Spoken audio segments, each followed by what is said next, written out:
ये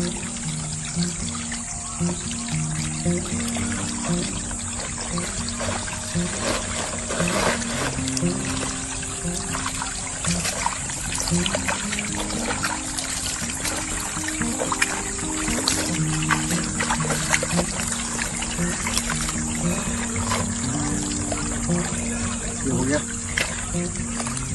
ये पानी ले जाएगा बेटा।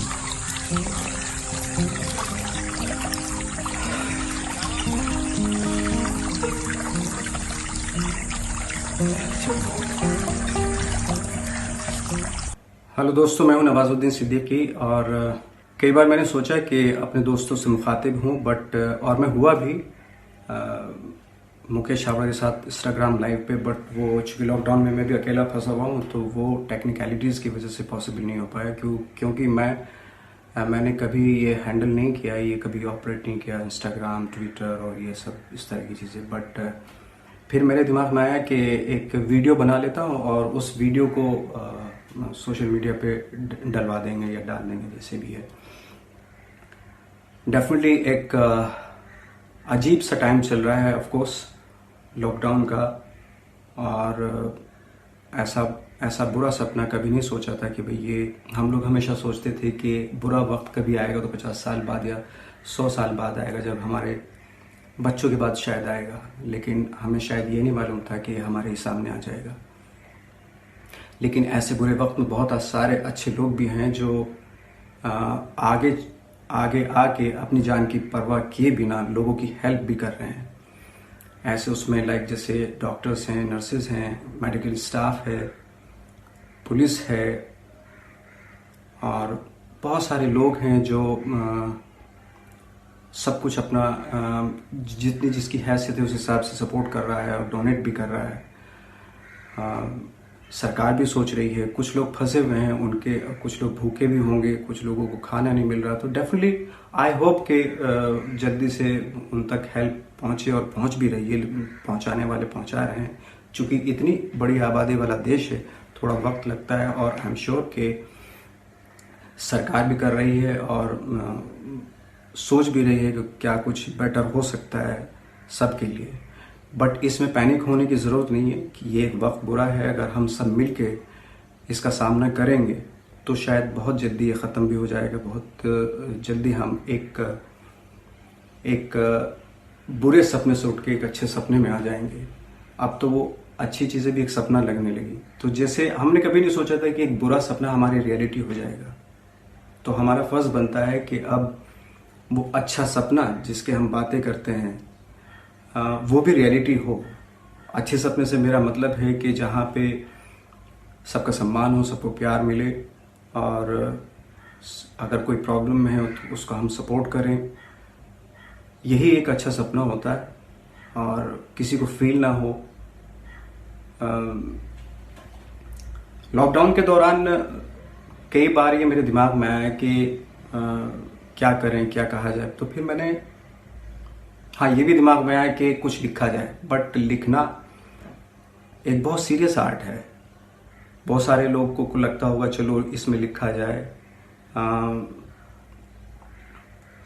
बट मुझे लगा कि जो मेरा प्रोफेशन है, जिसमें हम लोग काम कर रहे हैं बरसों से, उसको और तराशा जाए। बीइंग ए स्टूडेंट में वापस से स्टूडेंट बन के, सिनेमा का स्टूडेंट बन के। बहुत सारे मेरे दोस्त हैं जो पहले से लिख रहे थे और इस दौरान वो और बहुत अच्छा लिखने लगे। जैसे मेरा एक दोस्त है जय हिंद, बहुत अच्छी कविताएं लिखने लगे वो। तो मैंने डिज़ाइन किया अपने इस लॉकडाउन को, कैसे क्या किया जाए इसमें। तो फिर मैंने प्लान किया कि जो मेरे फेवरेट एक्टर्स हैं उनकी फिल्में देखता हूँ मैं। 5 फिल्में एक एक्टर की देखता हूँ। जैसे कुछ एक्टर्स हैं, जैसे बहुत सारे एक्टर्स हैं, लेकिन कुछ का नाम लेता हूँ। जैसे एंथनी हॉपकिंस हैं, डेंजल वॉशिंगटन है, मैथ्यू मैकेनरी है, केविन स्पेसी है, रिकार्डो डेरिन, टोनी लैंग, इस तरह के एक्टर्स हैं। उनकी 5-5 फिल्में देखी जाए। तो मैंने उनकी 5-5 फिल्में देखनी शुरू की।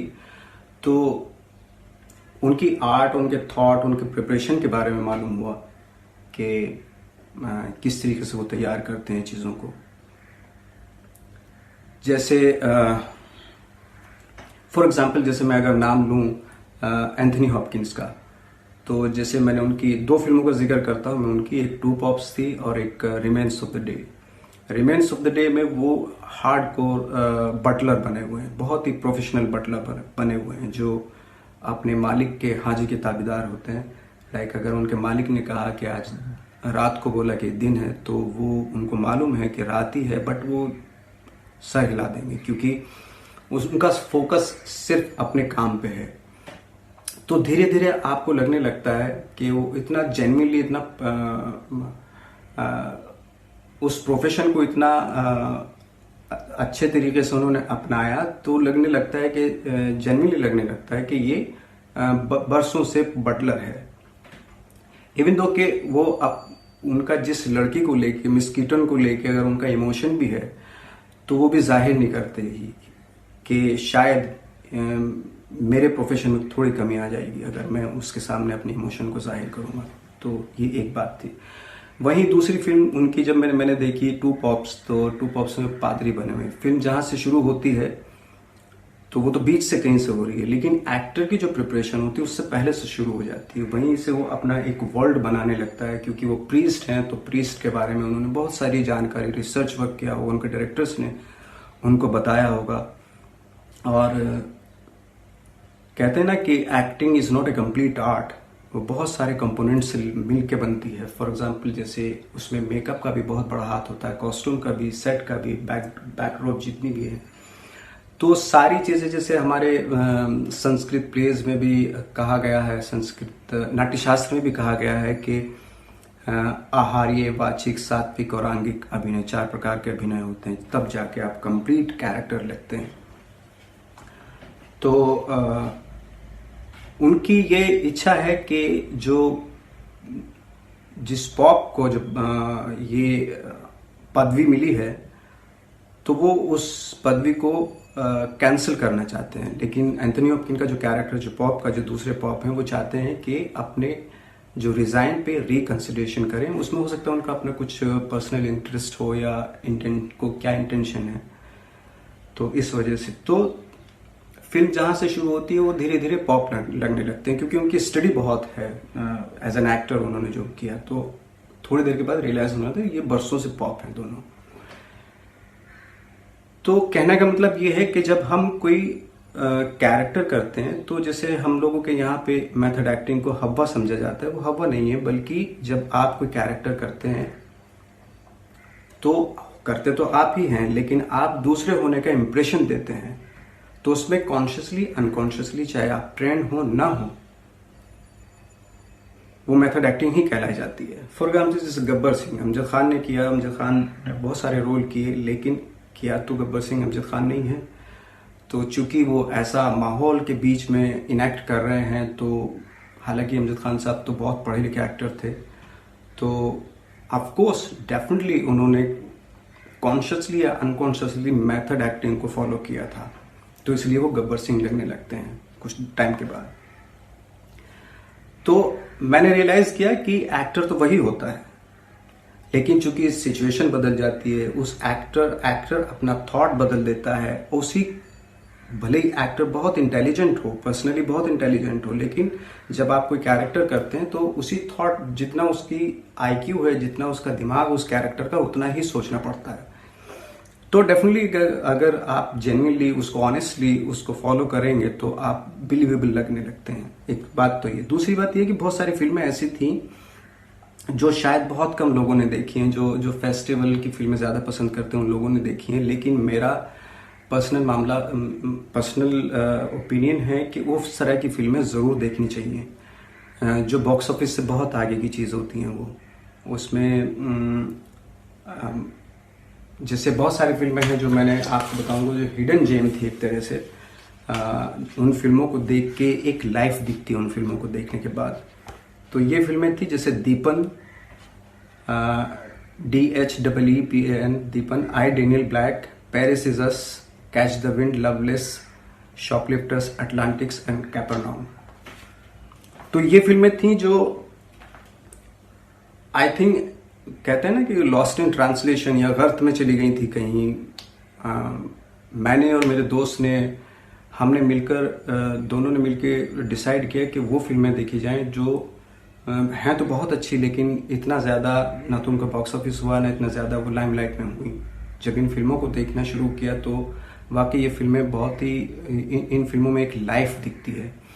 तो जो मैंने अभी बताई फिल्में और जो हॉलीवुड के एक्टर्स की फिल्में थी, उनमें एक खास बात या डिफरेंस मुझे जो नज़र आया कि जो मोस्ट ऑफ द एक्टर्स जो हॉलीवुड के होते हैं, वो उनमें एक कॉम्प्लेक्सिटी होती है जो वहाँ के आम आदमियों में भी होती है, जो या एक चूंकि पावरफुल कंट्री है ऑफ कोर्स, तो हर इंसान में, उस पूरे समाज में, क्योंकि एक्टर भी एक समाज का एक प्राणी होता है, एक सुपीरियरिटी कॉम्प्लेक्स होता है। जब वो कोई कैरेक्टर करते हैं तो वो जाता भी नहीं है, वो जाता नहीं है, वो सुपीरियरिटी वो रहता है कि वी आर द लाइक, वो टेढ़ापन रहता है वो। और जब इन फिल्मों को देखते हैं तो उसमें जो बाद में मैंने लिस्ट बताई, तो उन फिल्मों में एक लाइफ दिखती है। तो जो मैंने बाद में लिस्ट बताई उसमें एक फिल्म थी लास्ट की, कैपर्नाउम। वो फिल्म ऑफ कोर्स उस कमाल की फिल्म है, अमेजिंग फिल्म है, और उस फिल्म को कान फिल्म फेस्टिवल में अवार्ड भी मिला था। और 2018 में जो उसमें मेन एक्टर है, मेरे ख्याल से 13-14 साल के होंगे, उनको नॉमिनेशन हुआ था उनका एशिया पैसिफिक अवार्ड फंक्शन होता है ऑस्ट्रेलिया में, जो बहुत ही प्रेस्टिजियस अवार्ड है, वहाँ पे हुआ था। और उसी साल मेरा भी नॉमिनेशन हुआ था मंटो के लिए। और जब मैंने फिल्म देखी तो अवार्ड तो हालांकि मुझे मिला था, लेकिन जब मैंने फिल्म देखी कैपर्नाउम, तो मुझे पहली बार रियलाइज़ हुआ कि अवार्ड मुझे गलत मिला। हालांकि मंटो मेरे दिल के बहुत करीब थे, मैंने बहुत मेहनत की थी, बट उन सब चीज़ों के बावजूद भी मुझे पहली बार ऐसा महसूस हुआ कि यह अवार्ड उस एक्टर को मिलना चाहिए था। तो ऑफकोर्स जो मैंने फिल्में बताएं और ये कैपर्नाउम, ये फिल्म ज़रूर देखें आप। बाकी ये है कि मेरी एक फिल्म OTT पे एक रिलीज़ होगी ZEE5 पे, जिसका नाम है धूमकेतु। तो फैमिली एंटरटेनमेंट है और आप ज़रूर देखें। Thank you very much.